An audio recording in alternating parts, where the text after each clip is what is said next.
Hello everyone, कैसे हो आप लोग। आई होप आप लोग बहुत ज़्यादा अच्छे होंगे और खुश होंगे।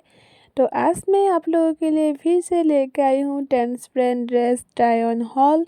तो आप लोगों को तो ट्रांसपेरेंट ड्रेस का वीडियो बहुत ज़्यादा पसंद आ रहा है, तो आज मैंने फिर से लेके आई हूँ आप लोगों के लिए। तो आज मैं ये ब्लू कलर का लॉन्ग ट्रांसपेरेंट ड्रेस पहन कर दिखाऊंगी। तो आज का वीडियो आप लोग को बहुत ही ज़्यादा अच्छा लगेगा। तो अच्छा लगे तो एक लाइक ज़रूर से कर देना और चैनल को भी सब्सक्राइब करके रखना, और साथ में नोटिफिकेशन बेल को भी ऑन करके रखना, तो ताकि मैं जो भी वीडियो अपलोड करूं तो सबसे पहले आप लोगों को नोटिफिकेशन मिलता रहेगा। और हाँ, आप में से कोई अगर मेरा टेलीग्राम मेंबरशिप में इंटरेस्टेड है तो आप लोग टेलीग्राम में भी जोड़ सकते हो मेरे साथ। टेलीग्राम का लिंक आप लोगों को नीचे डिस्क्रिप्शन बॉक्स में मिल जाएगा, तो लिंक क्लिक करो और मेरे साथ आप लोग टेलीग्राम ग्रुप में भी ज्वाइन हो जाओ।